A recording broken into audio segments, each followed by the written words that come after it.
हाथों की टैनिंग से परेशान हो चुके हो, गंदगी नहीं रिमूव हो रही है, मैनीक्योर करा करा के थक गए हो, अब क्या करना चाहिए? तो मैं आज आपको बहुत अच्छा तरीका बताने वाली हूँ। आप डायमंड ब्लीच से किस तरह से आप अपने हाथों को क्लीन कर सकते हो। तो सबसे पहले तो मैं आप सभी का स्वागत करती हूँ आपके अपने YouTube channel pearl of the world में। और यहाँ पे मैं जो दिखाने वाली हूँ वो है हमारी डायमंड ब्लीच, और ये आपको ईजिली फ्लिपकार्ट, अमेजोन और बाकी वेबसाइट में मिल जाएगी। आपके लिए मैं लिंक डिस्क्रिप्शन में दे दूँगी, तो वहाँ से ईजी होगा और स्क्रीन पे भी आपको प्रोडक्ट देखने को मिल जाएंगे। एंड सेकंड थिंग, मैं यहाँ पे आपको दिखा देती हूँ, ये हमने ले ली है ब्लीच आपको क्वांटिटी देखनी है। मेरे को यहाँ पे हैंड पे, बैक पे एंड ऑल पूरी बॉडी पे हमें ब्लीच करनी है, तो उसी के अकॉर्डिंग मैं ब्लीच निकालूंगी। बट आपको ऐसा नहीं करना है कि ब्लीच अगर पूरी बॉडी पे करनी है तो आप बहुत सारी एक ही बार में निकालोगे, बिल्कुल भी ऐसा नहीं करना है। यहाँ पे मैंने अभी हैंड के लिए एंड बैक के लिए ब्लीच निकाल दी है, और एक्टिवेटर आप देख सकते हो, बहुत ज़्यादा एक्टिवेटर नहीं जाना है क्योंकि ये डायमंड ब्लीच है और ऑक्सीजन डायमंड का जो एक्टिवेटर है वो बहुत हार्ड होता है।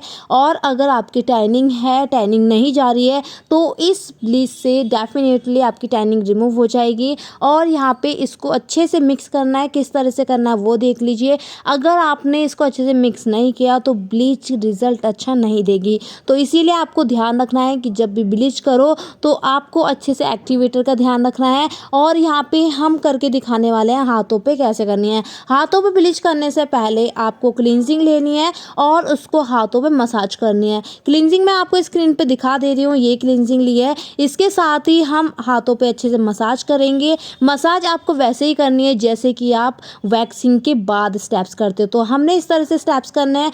एंड आफ्टर दैट इसको अच्छे से क्लीन करेंगे। क्लीन हम इसको करेंगे प्लेन वाटर से। देखो मैं आपको दिखा देती हूँ, पहले हम अपने दूसरे हाथ पे भी अच्छे से क्लींजिंग कर लें। यहाँ पे मैं आपको सारी चीज़ें अच्छे से एक्सप्लेन करूँगी, और ये वीडियो मैं आप सभी की रिक्वेस्ट से लेके आई हूँ क्योंकि आप लोग बहुत रिक्वेस्ट कर रहे थे कि प्लीज़ स्किन की गंदगी को, स्किन की टैनिंग को कैसे रिमूव करें वो हमें बताएं।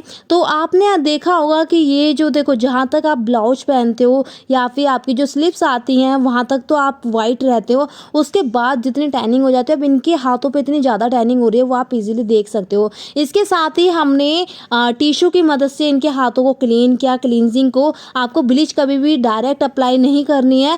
ब्लीच डायरेक्ट अप्लाई इसलिए नहीं करते क्योंकि स्किन ऑलरेडी इतनी ड्राई होती है, और ड्राई स्किन पे अगर आपने ब्लीच अप्लाई कर दी तुरंत ही विदाउट क्लींजिंग, तो रैशेस हो सकते हैं, जलन हो सकती है, या फिर दाने भी आ सकते हैं। तो इसीलिए आपको सबसे पहले क्लींजिंग करनी है, उसके बाद ही आपको ये ब्लीच अप्लाई करनी है। अगर आप घर पे ये काम कर रहे हो, घर पे ब्लीच वगैरह कर रहे हो, तो आप याद रखिए कि आपको एक ब्रश की ज़रूरत पड़ेगी। तो सबसे पहले मार्केट से एक ब्रश लेके आ जाइए। ब्रश की मदद से ही ब्लीच अप्लाई करनी है, क्योंकि अगर आपने फिंगर की मदद से करी तो आपकी फिंगर पे जो है वो जलन जैसी हो जाएगी और बहुत ज़्यादा जल जाएगा। ब्लिस्टर्स भी आ सकते हैं, यानी कि छाले भी पड़ सकते हैं। तो इसीलिए आप ध्यान रखिएगा कि जब भी आप ब्लीच करते हो पूरे हैंड पे करनी है और ब्रश की मदद से करनी है, जैसे कि मैं कर रही हूँ। और अगर मैं आपको एक चीज़ बोलूँ कि हाँ इसके बेनिफिट्स क्या हैं, तो गाइस इसके बेनिफिट, सबसे बड़ा बेनिफिट तो यही है कि जितनी भी टैनिंग होती है ना हाथों की, वो सारी रिमूव हो जाती है ब्लीच करने से।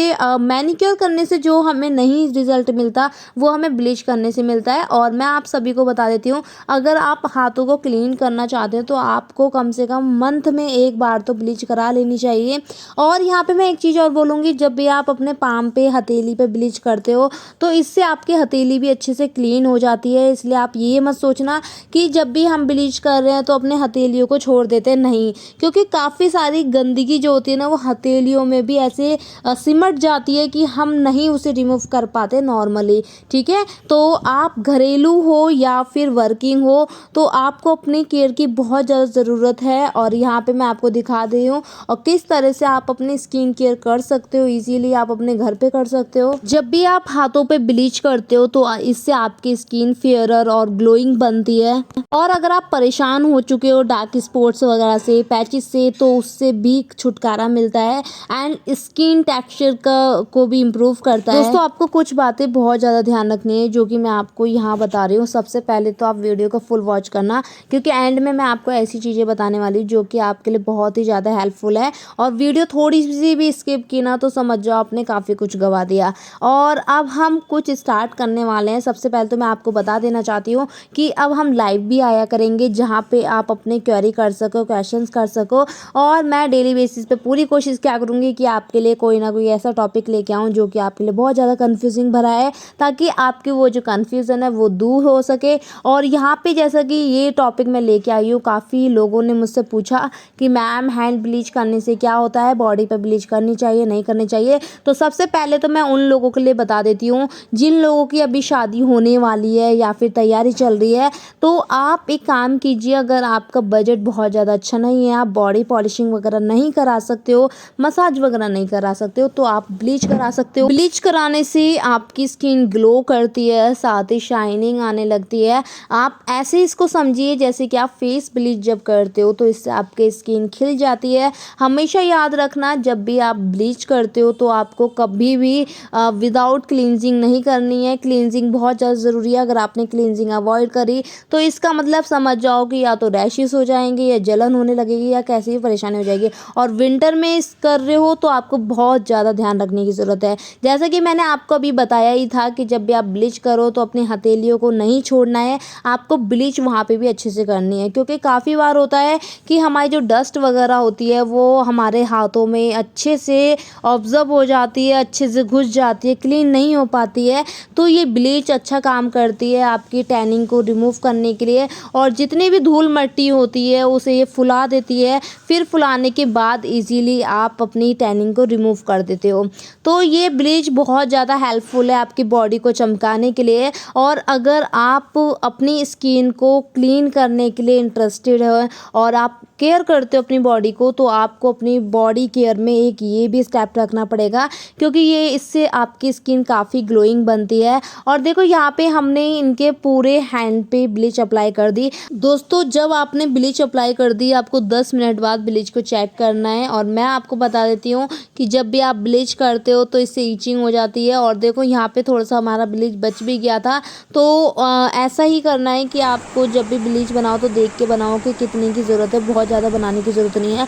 और आप ये गलती कभी भी मत करना, जैसा कि मैं अभी आपको बताने वाली थी कि मैं आपको कुछ इंटरेस्टिंग बताऊंगी। तो सबसे बड़ी बात ये, अगर आपकी ब्लीच आपके बॉक्स में बच भी जाती है तो आपको दोबारा से उसे पलटना नहीं होता, या फिर मैं ये कहूँ कि आपको ब्लीच के अंदर ऐड नहीं करना होता। ठीक है, उस ब्लीच को यूज़ कर लीजिए, लेकिन उस ब्लीच को आप ब्लीच के अंदर मत डालिए।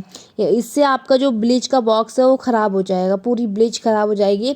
और यहाँ पे देखिए 10-15 मिनट के बाद हमें ब्लीच चेक करनी है, जैसे कि इनको ईचिंग भी हो रही है। डेफिनेटली जो हमारी ऑक्सीजन डायमंड ब्लीच होती है या फिर डायमंड ब्लीच मैं कहूँ, तो उससे हमारे थोड़ी ईचिंग होने लगेगी और बहुत जल्दी होने लगेगी। और ये ब्लीच आपके टाइम को भी बचाती है। अगर आपको अर्जेंट है, बहुत ज़्यादा टाइम नहीं बैठना है, तो ये ब्लीच आपको 15 मिनट में एक अच्छा रिजल्ट देगी। तो यहाँ पे देखो हमने इनको ब्लीच कर दिया और अच्छे से थोड़ा सा स्टे करेंगे। इसके साथ ही इसके बाद हम इससे रिमूव करेंगे। रिमूव कैसे करना है वो मैं आपको इजी तरीका बताती हूँ। यहाँ पे मैंने ये स्टिक ली है, और स्टिक नहीं कहूँगी, ये एक स्पैचुला आप समझ लीजिए। और इसकी मदद से हम अच्छे से ब्लीच रिमूव कर पा रहे हैं। आप डायरेक्ट इसको ऐसे मत करना। तो यहाँ पे क्लीन करने का तरीका देख लीजिए। ये क्लीन करने का तरीका भी मैंने यहाँ पे एक्सप्लेन किया है। आई होप सो आपको बहुत अच्छे से समझ आ रहा होगा। और इसके बाद ही जब आपको लगता है कि अच्छे से क्लीन हो गई है, उसके बाद ही आपको यहाँ पे वाटर का यूज़ करना है। तो वाटर का यूज़ करने से पहले मैं आपको बता देती हूँ, अगर आप ध्यान से देखोगे तो इनकी जो टैनिंग है वो काफ़ी हद तक दूर हो गई है। और एक चीज़ और मैं बताऊँगी कि अगर आपको लगता है कि ब्लीच करने से तुरंत टैनिंग हट जाएगी, या फिर इनके जो ये सन टैन हो रखी है, ये कई सालों की टैनिंग होती है, तो इतनी जल्दी से नहीं हटती है। अगर आपको इस टाइप की टैनिंग रिमूव करनी है तो आपको ये सारी चीज़ें करने के साथ साथ आपको फुल स्लीव्स वाले कपड़े पहनने चाहिए, जिससे कि आपके हैंड वगैरह कवर है और ये जो सन टैन होता है ये आपकी बॉडी पे असर ना कर पाए। ठीक है, तो फिर भी आप देखोगे ब्लीच से कितना ज़्यादा रिलीफ मिलता है और कितना अच्छा रिजल्ट देखने को मिलता है। इससे वाइटनिंग आती है। और जिन लोगों का सवाल था कि भाई जो हमें ब्लीच करनी चाहिए वो कब करनी चाहिए, वैक्सिंग के बाद करनी चाहिए, वैक्सिंग से पहले करनी चाहिए, तो मैं आपको बता देती हूँ, अगर आप ब्लीच कर रहे हो तो आप वैक्सिंग के बाद ही कीजिए।